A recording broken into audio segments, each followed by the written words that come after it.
Nenumaldomai artėja 2018 metai, kai Marijampolė bus paskelbta kultūros sostinė.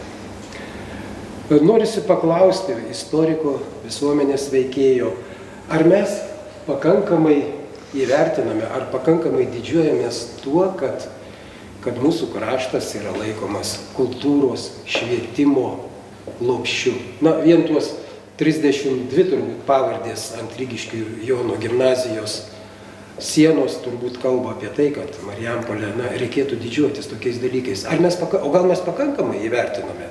Gal užtenka viso to? Benjaminai, kaip istorikas? Prieš keliarius metus aš jau buvau pradėjęs nuogąstauti, kad miesto tas išorinis rūbas gali tapti kapinėmis, nes per vienerius metus mes atidengdom tai vieną, tai du ar net daugiau paminklų ar kokių nors skulptūrinių kompozicijų. Tačiau vis tiek čia mums toli gražu negresia tapti kapinėmis ir tų paminklų nebus per daug, nes mes turime tikrai vertų įamžinti žmonių.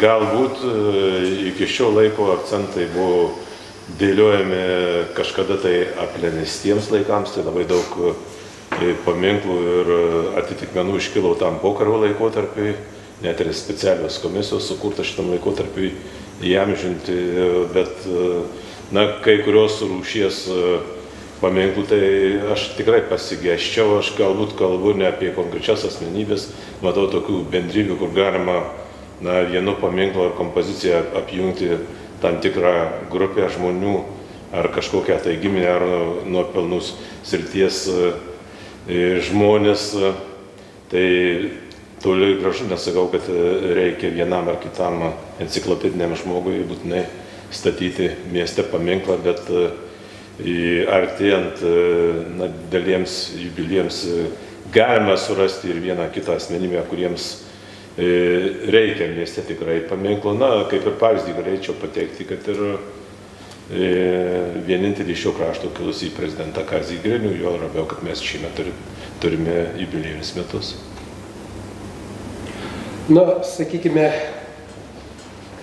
daugybė senų miestų, tokių kaip Praga, Sankt Peterburgas, Paryžius, praktiškai ant kiekvieno žingsnio paminklai. Kaip tik sankryža, taip paminklas.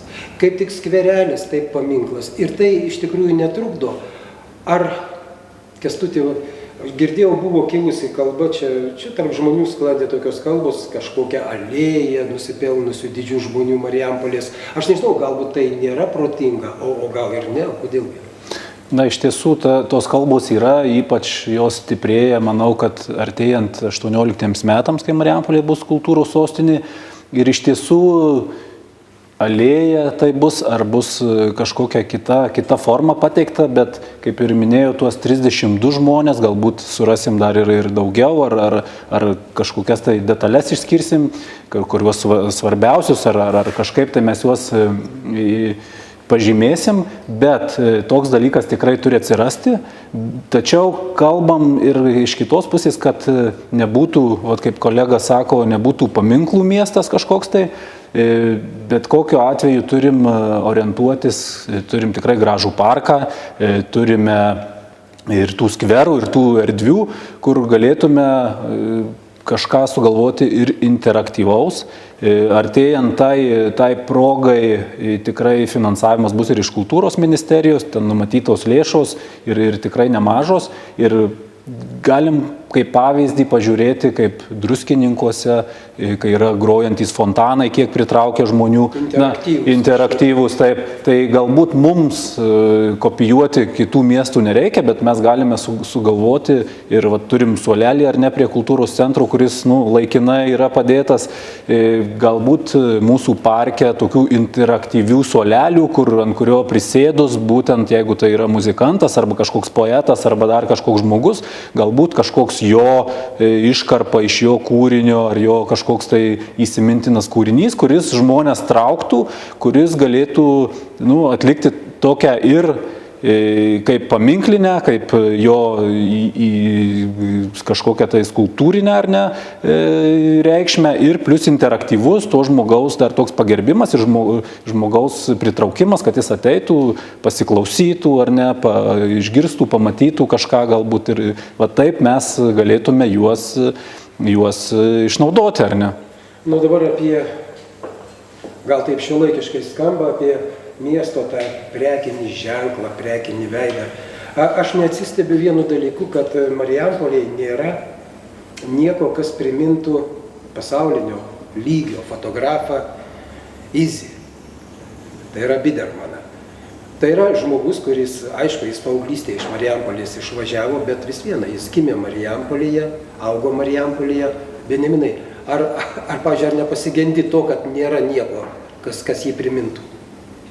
Na, man prancūziški dalykai tai ypatingai yra mėly, nes su tai šalimi aš gal būt taip ir daugiausiai įvairių sąlyčio taškų turiu, tai šitas fotografas kilęs iš Marijampolės ten pasimirė ir paliko gražiausius darbus, tai aš pastebiu, kad kitų tautų žmonėms, žydams, vokiečiams, galų gale rusams ir dar daugelio kitų tautų atstovams, kurie nusipelnė mūsų krašto ar Marijampolėje, na, to dėmesio, jų atminimą įamžinti tikrai trūksta.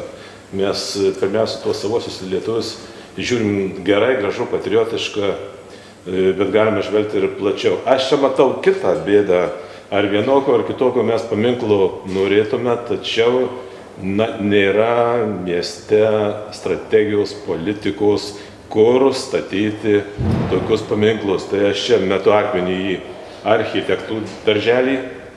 Jie ne kartą yra žadėję tokias erdves tinkamas vienokiam ar kitokiam paminklui statyti, nurodyti. Kultūros taryba laukia iš jų sprendimų, tačiau vieną kartą to nebuvo padaryta. Dabar vėl kultūros tarybos posėdis kažkodėl atidėliojamas. Jei nežinotume, tam tinkamas erdves būtų galima kalbėti ir apie konkrečias asmenybės, ar jų grupės, ar simboliką, kuri, sakykime, Tumo Vaižganto parkelį, ar Pašašpio alėjų toliau kažkur nuo Poezijos parko, tas paminklas labai puikiai derėtų. Dabar, sunku kalbėti net su užsakovais, su skulptūrais, su tam tikromis interesų grupėmis, nes gali būti taip, kad ir sukūrus paminklą, dabar mes turim pavyzdžių, tiesiog nėra kur įstatyti, nes tai viena pusė, tai kita yra nepatenkinta tuo, kad kaiminystėje atsiras toks paminklas. Aš kaip pavyzdį pateikiu, kad seniai pagaminta ar miestui Veltaviui norima dovanoti skulptoriaus Balčiūno paminklą poetui Vaičaičiui. Taip, čia buvo kilus labai daug ginčių dėl poeto Vaičaičio. Pabaigai aš tiesiog noriu jūsų paprašyti, o dabar pamastykite, kol aš kalbu. Ar kas iš tikrųjų galėtų būti Marijampolės prekinių ženklų, ar kažkokiu tai kredo devizų 18 metams? Kultūros sostinėse. Mano visos mintys sukasi apie signatarus, neįskiriant nei vieno iš jų. Ir tikrai nesu skulptorius, negalėčiau jau taip labai konkrečiai apibrėžti savo viziją, bet aš įsivaizduoju kažkokias tai rašymo priemonės ir atverstą galbūt knygą ar dokumentą, kuriame vienaip ar kitaip atsispindėtų ar tie parašai, ar mintis pasirašyti, įamžinti tą garbę datą, kuriai sukanka 100 metų. Ir sprendimas galėtų čia būti ir klasikinis, ir gana modernus, galbūt ir vieną kitą būtų galima derinti ir nepaminint atskirų žmonių įspręsti tokią problemą.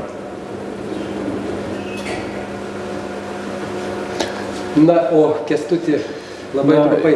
Aš tik tai prieš tai dar norėjau, kai Benjaminas pakalbėjo, galvoju, būtų labai gražu, kad bent jau prezidento Kazio Griniaus muziejaus reikalai išsispręstų iki kitų 18 metų ir mes galėtume išdidžiai sakyti, turime mieste muziejų, su kurio viskas yra aišku ir tvarkinga. Nu, dabar Kęstutis. Na, iš tiesų, mano mintį ir pagavot.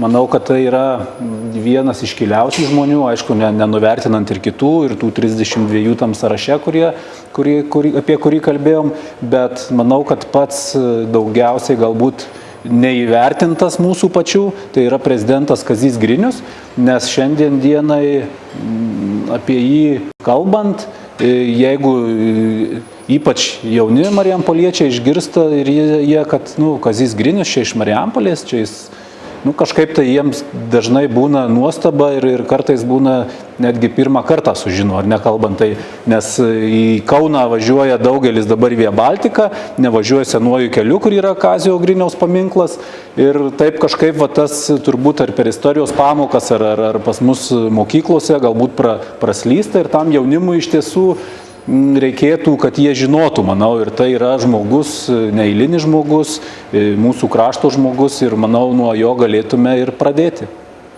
Kągi, ačiū, noriu priminti, kad sveikame pokalbyje dalyvavo tarybos nariai Benjaminas Mašalaitis, Kęstutis Mažeika ir aš, Ričardas Mockus. Susitiksim kitą kartą.